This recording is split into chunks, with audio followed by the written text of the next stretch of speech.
Here we go. 5, 4, 3, 2. Well, here we are once again at the very lovely, and today it is a very sunny corner of Glenwood and Lunt.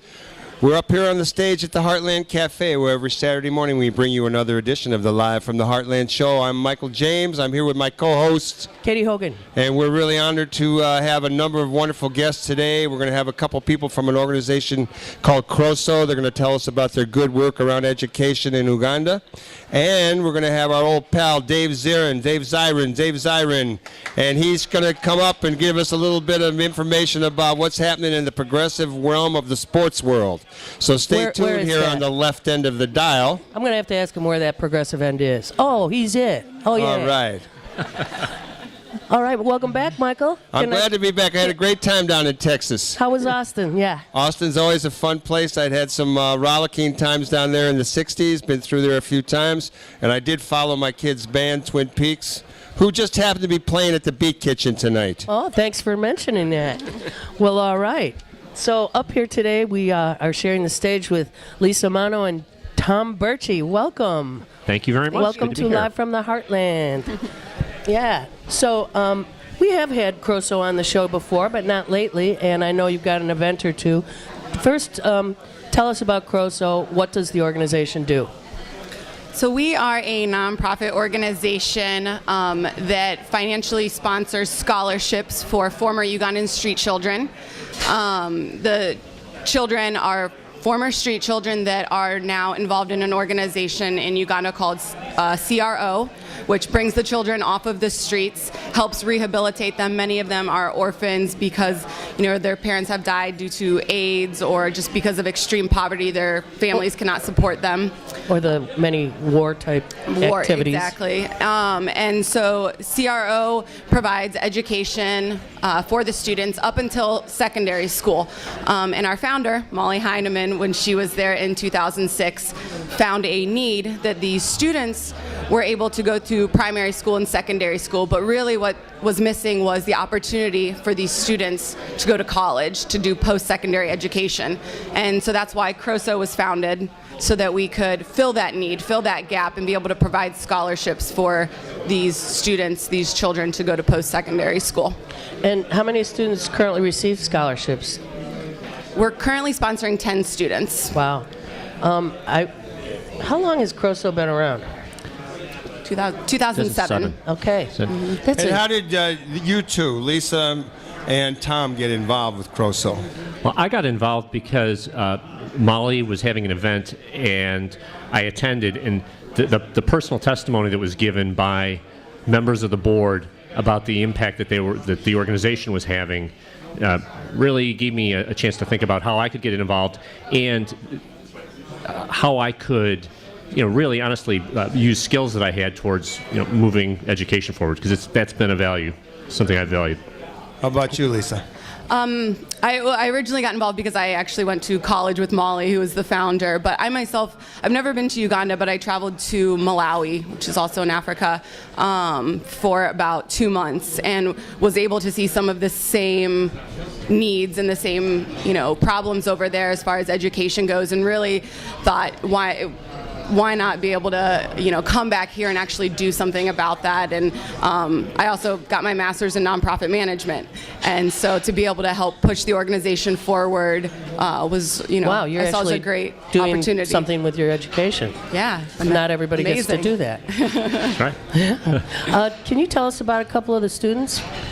Sure. One of the things that we've been able to do is to maintain a contact with the students. So it's not that we're just sending money over and hoping for a good outcome. Yeah. We stay in communication through letter writing, and also then through visits over to Uganda. We're going to have 2 of our board members travel over late this summer to meet not only with the students, but the educators at the university level, as well as the organizers of the orphanage that the students come from, so that we can do needs assessments and maintain relationships with our students, so that they understand that there's an expectation that they complete their studies and that they take that next step into employment and out of poverty.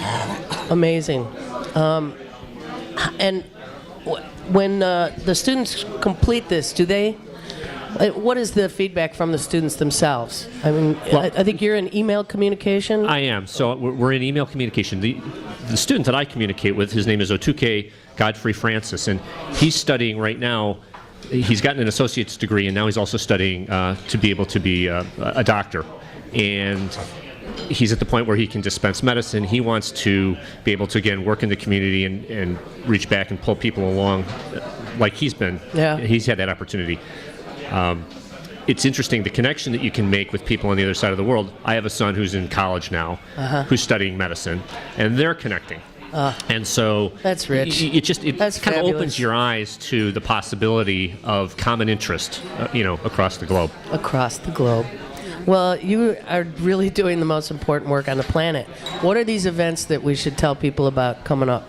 Great. So on Saturday, April 6th, we are going to be participating in the Global Activism Expo, which is held at the UIC Forum. It is from 12 to 6, and it's awesome. It is awesome. It's great. There's so many organizations that are there to give information about what they're doing all across the world. So we're going to be there passing out information, being able to talk to people and engage with them about CROSO and the work that we're doing. What a cool scene to be a part of, because you meet all these other people who are doing good work around the planet, and that's a very special room to be in when it happens. Yes, Yeah, it's very inspiring, and it is. And then we're also having the next day on Sunday, April 7th. Because you're gluttons for punishment. We are a Zumbathon. Does that A mean Zumbathon. actually doing Zumba? Yes, for 2 hours. All right, so tell it for the old guy. Tell me what the Zumba is. It's a form of dance and exercise, kind of Latin. Oh, that's You right get- up my alley. Yeah. Absolutely. Zumba. Yeah. You get high really- intensity. You get really sweaty. Yes, yes. That's some kind of party, you guys. And how long has CROSO been doing this wonderful work?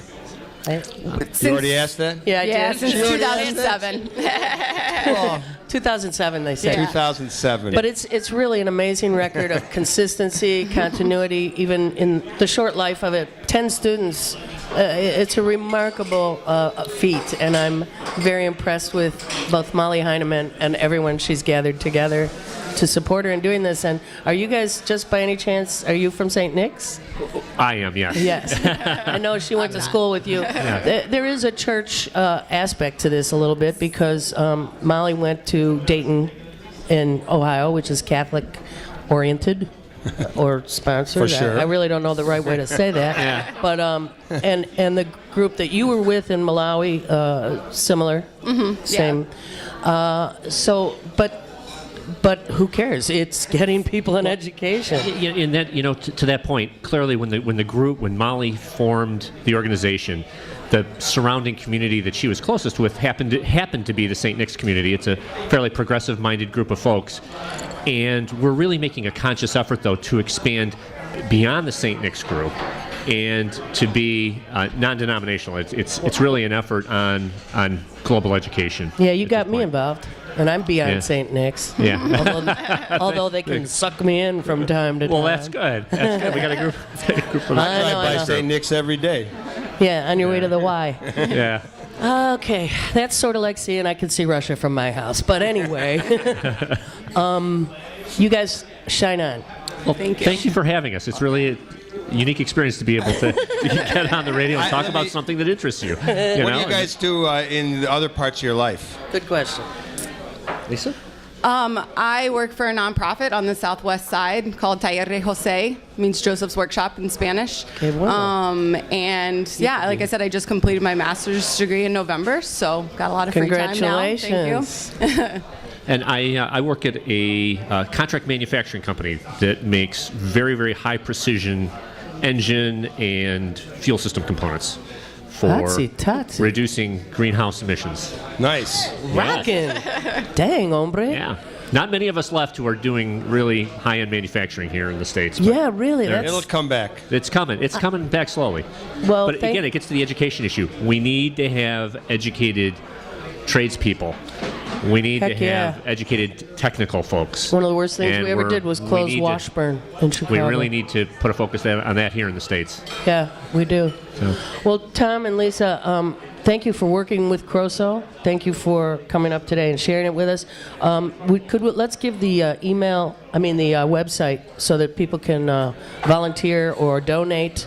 A lot about this is donating, so the website is? Our website is www.croso.org. That is CROSO. What does that stand for again? Child Restoration Outreach Support Organization. Jeepers creepers. I know. CROSO sounds a lot nicer. Yeah. doesn't it? CROSO's easy. CROSO. CROSO. All right. Well, really, I hope to see you at the Zumbathon, but I will be wearing sweat clothes. Really, sweat clothes. All right, let's have a Very big good. round of applause Thanks so much for having us. for Tom Bertsche and Lisa Monnot. Thank you, you guys. Thank you so All right, much. we're going to have a short musical break, and we First- will be right. Oh, Kate's First, I got an want to tell you announcement. that Red Line Tap tomorrow afternoon at from 1 to 3 p.m. at the Red Line Tap. We're going to have the Brass Monkey Brunch, a matinee with Chicago artists.